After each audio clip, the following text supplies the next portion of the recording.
Ja sa volám Marek Vadrna a som kaplánom tejto farnosti. A koľko rokov už?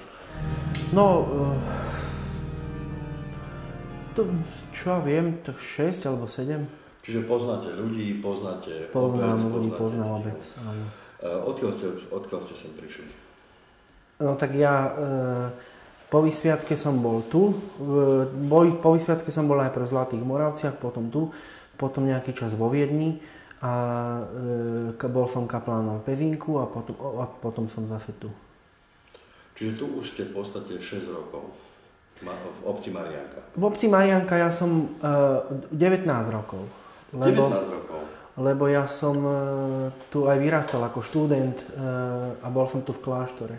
Odhľadnúť od všetkých problémov, ktoré má určite každá obec, je tu jeden špecifický, o ktorom by ste nám chceli porozprávať. Ktorý to je? Áno, no jedná sa o prechod veľmi ťažkých nákladných automobilov túto cez toto naše sväté údolie. My tu máme s dopravou veľké problémy, pretože ten minulý režim nejak nedbal na posvetnosť tohoto miesta a vzadu bol kameňolom, tam sa robili komorové odpaly. Našťastie nepoškodilo to tie pamiatky, čo sú tu, ale teda je tam vzadu ulica a na tú ulicu sa ľudia, jej obyvateľia musia dostať, takže oni prechádzajú cez toto naše údolie, čož není až taký hrozný problém, vlastne vôbec žiadny. Len problém je v tom, že tie veľké náklaďáky nielen, že teda nerobia dobre tomuto okoliu, nevyzerá to dobre, ale pri Svätej studni je most. Ten most nám statik posúdil zo 7 stupňov na 6, teda tesne pred kolapsom. Máme na to aj odborný posudok od tohoto pána inžiniera, statika riadneho s pečiatkou.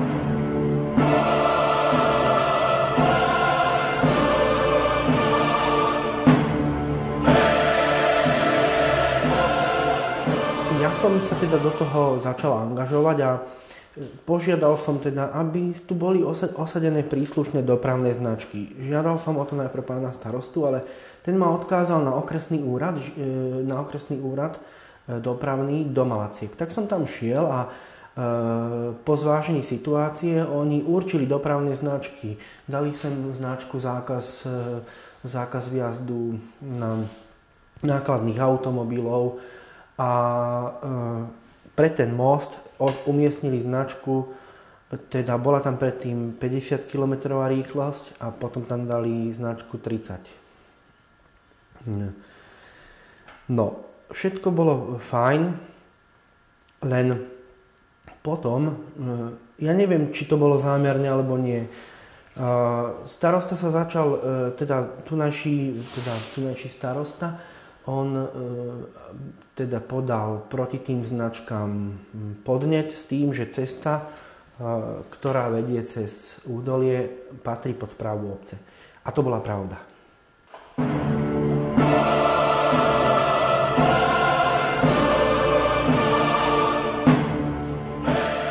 Lenže to ja som nevedel.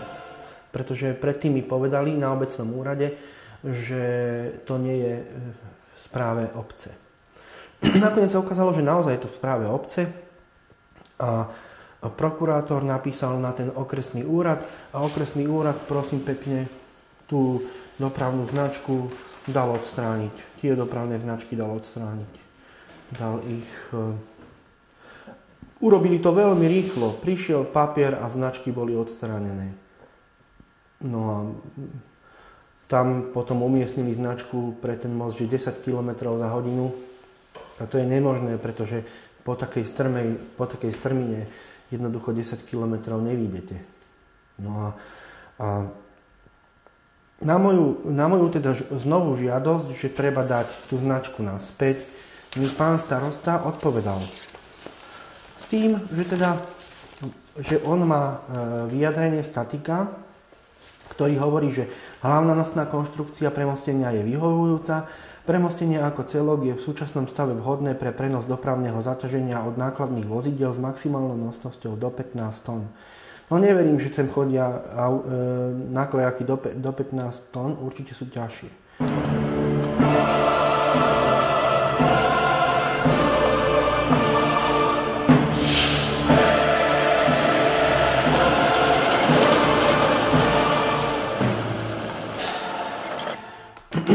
Takou raritou v tejto jeho odpovedi je, že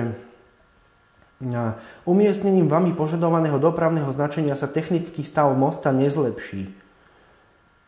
Z uvedeného dôvodu považujem vašu žiadosť za neopodstatnenú.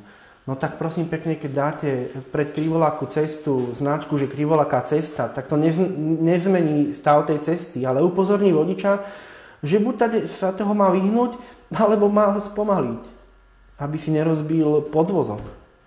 No a toto mi odpovedal. Ja som urobil pár procesných chýb, lebo som dal prokuratúre podnet na to, aby preskúmala činnosť tohto úradu okresného, ktorý dal tú značku zrušiť. No ale odpovedali mi, že to oni nebudú riešiť, pretože tú značku má právo určiť obec, čiže ani okresný úrad. Čiže, no lenže, pozrite sa tuto, tu je vyjadrenie okresného dopravného inžiniera, ktorý síce berie na vedomie to, že cesta je obecná, ale na základe toho statického posudku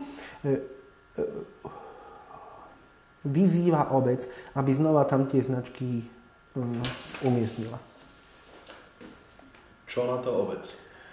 No, doposiaľ sa nič nestalo, tie náklaďáky denne tady to chodia, respektíve teraz neviem, lebo vlastne vyvážali zeminu, oficiálne zeminu z kanalizácie, ktorú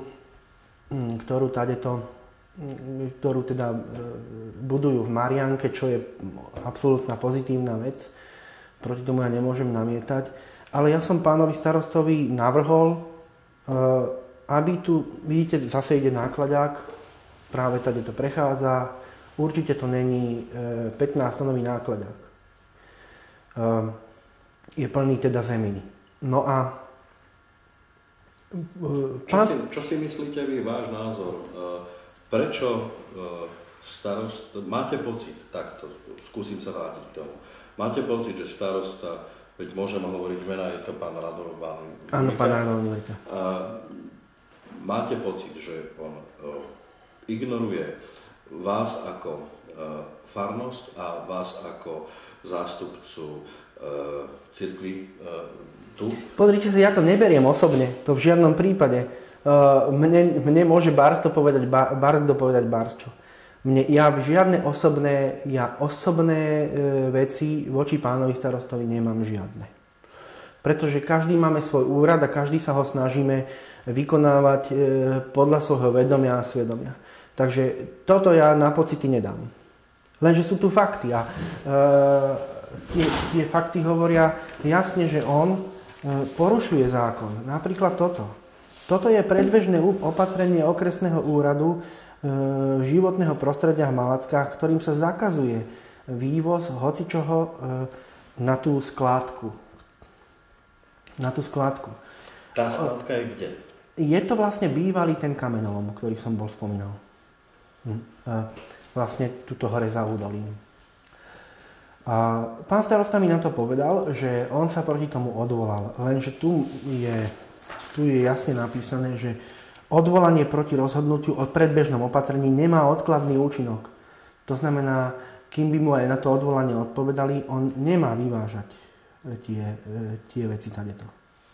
Čiže pokiaľ nenadobudne odvolanie právoplatnosť, respektíve ak niekto nerozhodne inak, tak platí toto. Od tohto predbežného ustanovenia starosta nesmie, respektíve nie starosta, obec, ale zastúpená starostom. Obec a samozrejme sú tu spomenutí aj majitelia toho pozemku, časti pozemku v Lome. Hej? Čiže aj oni dostali to predbežné opatrenie, aj obec Mariánka. Majitelia a obec Mariánka majú spolu zmluvu, ktorú nájdete na internete. Ak nie, pošlem vám ju. kde sa dohodli na nejakých peniazoch za to, že sa tam tá hlina bude vyvážať. Tá hlina sa tam vyváža napriek tomuto predbežnému opatreniu? Tá hlina sa tam vyváža napriek tomuto predbežnému opatreniu, áno.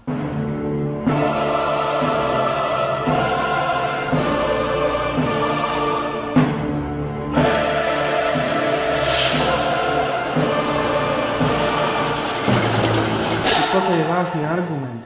Viete, žiadne osobné veci. Keď ma niekto chce ignorovať, páči sa, to mne nevadí. To nie sú osobné veci, toto sú veľmi vážne veci. Aký môže mať, vzhľadom na to, že poznáte okolie ľudí a tak ďalej, aký vážny môže mať tento dopad, ak to môžeme nazvať zeminou, aký vážny môže mať ten dopad, že sa tam vyváža, ako sme to pomenovali, na skladku, materiál, nevieme akého charakteru je, aký vážny môže mať dopad. Je to skladka hore za tým lomom? Ja si myslím, ja som presvedčený, že je to čierna skládka. Protiargumentov je strašne veľa, hovorí sa iba o zemine. Ja som vypočul, mne hovorili viacero ľudí, že to nebola len zemina, že to bol odpad rôzneho charakteru, že to bol drvený asfalt a tak ďalej. Môžete si vypočuť iných, ktorí sú do tohoto zaangažovaní a už viacej rokov proti tomu broja. Nie som to len ja. Hej. Ja kľudne teraz verejne zdvíham hlas, ale nie som to len ja, ktorý je proti tomu. A viete, nedá sa to dokázať. Teraz je to zakryté hlinou. Lenže ak tam je naozaj toxický odpad, hociakého charakteru, či už napríklad ten drvený asfalt, tak to sa začne proste prenikať do zeminy. A my tu máme svätú studňu, ku ktorej chodia ľudia sa modliť, piť z nej vodu s vierou a čo keď príde moment, že ja ju budem musieť zavrieť.